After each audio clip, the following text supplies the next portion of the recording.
1985। 7 साल हो चुके थे यूएसएसआर की सेना को अफगानिस्तान में, लेकिन यहाँ के मुजाहिदीन जिस कोरिला टैक्टिक से हमला करते थे उसका कोई तोड़ यूएसएसआर के पास नहीं था। इसलिए यूएसएसआर ने अब बातचीत के जरिए इस समस्या को सुलझाना चाहा। इसके लिए उन्हें एक मीडिएटर की जरूरत थी जो तालिबान को बातचीत की टेबल पर लेकर आ सके, और ये मीडिएटर बने मोहम्मद नजीबुल्लाह। नजीब खुद एक मुजाहिदीन थे। उन्होंने नेशनल कॉम्प्रोमाइज कमीशन बनवाया और 1986 में यूएसएसआर के साथ अफगान मुजाहिदीन को वो बातचीत की टेबल पर लेकर आए। बातचीत के लंबे दौर के बाद ये तय किया गया कि यूएसएसआर वापस चला जाएगा और अफगानियों को उनकी अपनी नई सरकार मिलेगी। नमस्कार दोस्तों, मैं हूं अंशिका सारडा। साल 1989 में यूएसएसआर चला गया और जाते जाते अफगानिस्तान में एक स्थायी सरकार उसने बनवाई जिसमें राष्ट्रपति बने मोहम्मद नजीबुल्लाह, वो ही मुजाहिदीन सरदार जो दोनों पक्षों को बातचीत की टेबल पर लेकर आया था। नजीबुल्लाह की सरकार को यूएसएसआर का फुल सपोर्ट था, लेकिन इस फैसले से मुजाहिदीनों के दूसरे गुट बेहद खफा थे, क्योंकि हर एक गुट का सरदार खुद को बड़ा नेता मानता था।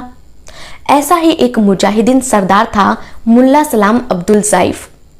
उसने सोचा कि क्यों न एक बड़ी फौज बनाकर इस सरकार का तख्ता पलट कर दिया जाए, और अपनी इस प्लानिंग को अंजाम देने के लिए ज़ाइफ अपने ही कुछ साथियों को लेकर पहुंचा मुल्ला उमर के पास।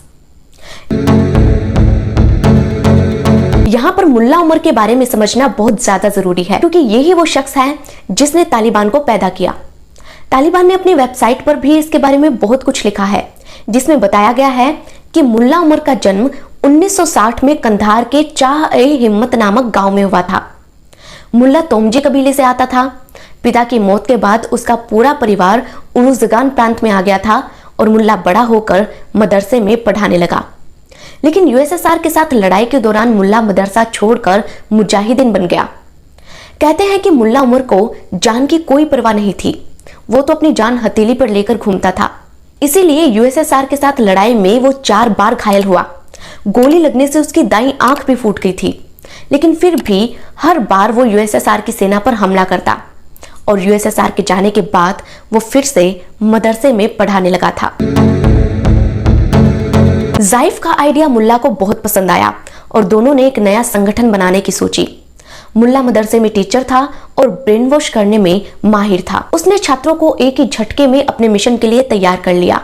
साल 1994 के आखिर में एक मस्जिद में करीब 50 लोगों ने जमा होकर एक नया ऑर्गेनाइजेशन बनाया जिसे तालिबान कहा गया। तालिब पश्तो भाषा का शब्द है जिसका मतलब होता है छात्र। इसी तालिब का बहुवचन यानी कि प्लूरल था तालिबान, माने छात्रों का एक समूह। इनके मुताबिक तालिबान एक आंदोलन था जिसका मकसद था अफगानिस्तान में शांति व्यवस्था कायम करना। अब मुल्ला ने मदरसे में युवाओं को भड़काना शुरू कर दिया और करीब 200 तालिबानी लड़ाके तैयार कर लिए। एक तरफ तालिबान अपनी ताकत बढ़ा रहा था, तो वहीं दूसरी तरफ यूएसएसआर टूटकर 15 देशों में बिखर गया, जिस वजह से अफगानिस्तान की सरकार को मदद मिलना बंद हो गई और धीरे धीरे सरकार कमजोर होती जा रही थी। इसी का फायदा उठाया तालिबान ने। साल 1996 में मुल्ला उमर ने तालिबानी लड़ाकों के दम पर बॉर्डर वाले शहर स्पिन बुलदाक पर कब्जा कर लिया। इस शहर के पास एक पहाड़ी थी जिसकी कुछ गुफाओं में सोवियत के जमाने का एक हथियार का डिपो था। हथियारों का यह जखीरा तालिबान के हाथ लग गया और उन्हीं के दम पर उसने कंधार पर चढ़ाई कर दी। कमजोर हो चुकी अफगान सेना तालिबान के आगे टिक नहीं सकी और तालिबान ने कंधार पर कब्जा कर लिया। कंधार ये वो इलाका था जो काबुल के बाद अफगानिस्तान के लिए सबसे महत्वपूर्ण था। यहाँ पर ढेरों आर्म्स, हथियारबंद गाड़ियां, गोला बारूद, हेलीकॉप्टर्स और 6 MiG-21 फाइटर प्लेन रखे हुए थे जो अब तालिबान के हाथ लग गए। ये हथियार तालिबान के लड़ाकों के लिए नए नहीं थे। पाकिस्तान तो पहले ही इनके इस्तेमाल की ट्रेनिंग उन्हें दे चुका था। उस ट्रेनिंग का ही एक कमाल था कि चंद ही दिनों में तालिबान ने काबुल को भी जीत लिया।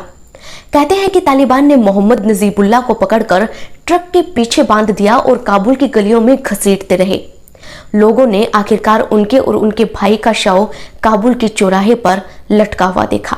कहा जाता है कि मोहम्मद नजीबुल्लाह को अफगानिस्तान की जनता भी पसंद नहीं करती थी, इसीलिए जनता ने तालिबान का ही साथ दिया और यहीं से तालिबान का शासन अफगानिस्तान में शुरू हो गया। अब अफगानिस्तान में शरिया कानून लागू हो चुका था। महिलाओं को बुर्के में रहने और स्कूल न जाने के लिए कहा गया। टीवी, फिल्म और म्यूजिक को भी बैन कर दिया गया। तालिबान ने लड़कियों की शादी जबरदस्ती अपने लड़ाकों से करवानी शुरू कर दी। तालिबान ने मर्दों के लिए भी नियम बना दिए और उन्हें दाढ़ी बढ़ाना और पगड़ी पहनना जरूरी हो गया। मर्डर करने वालों को वहां खुलेआम फांसी पर लटका दिया जाता। चोरी करने वालों के हाथ पैर काट दिए जाते। कितनी ही बार महिलाओं को चौराहे पर खड़ा करके पत्थर मारने जैसी बेरहम तस्वीरें पूरी दुनिया के सामने आती रहीं। अफगानिस्तान को पूरी तरह से इस्लामिक राष्ट्र बनाने के लिए उसने दूसरे धर्मों के स्मारक, मूर्तियों और बाकी चीजों को भी तोड़ना शुरू कर दिया था। 2001 में तालिबान ने वर्ल्ड फेमस बामियान बुद्ध के स्टैच्यूज को नष्ट कर दिया, जिसको लेकर इंटरनेशनल लेवल पर तालिबान को काफी क्रिटिसाइज भी किया गया था। यूएई, पाकिस्तान और सऊदी अरब को छोड़कर हर देश ने तालिबान को आतंकी मान लिया था, लेकिन तालिबान पर इसका कोई असर नहीं पड़ा। अब आती है 21वीं सदी। साल 2001 में इस पूरी पिक्चर में एंट्री होती है अल-कायदा की। अल-कायदा की बात करने के लिए हमें फिर से 80 के दशक में जाना होगा। जब यूएसएसआर अफगानिस्तान से जा रहा था तो मुजाहिदीनों के एक और सरदार ओसामा बिन लादेन ने 1988 में अल-कायदा बनाया। ये अरबी भाषा का शब्द है जिसका मतलब होता है आधार या बुनियाद। यूएसएसआर से मुजाहिदीनों की लड़ाई खत्म होने के बाद ओसामा के गुट अल-कायदा ने ऐसे ही अलग अलग लड़ाइयों में हिस्सा लेना शुरू कर दिया था। उसका तर्क था कि अल-कायदा उन सभी जगहों पर लड़ेगा जहां मुसलमानों पर अत्याचार होता है, लेकिन हकीकत में वो दुनिया की नजरों में आने के लिए एक बड़ा आतंकी संगठन बनाना चाहता था। इसीलिए उसने 1992 में अपना पहला निशाना बनाया यमन के 2 होटल्स को। वहां पर उसने बम धमाके किए और कई मुसलमानों को खुद ही मार डाला।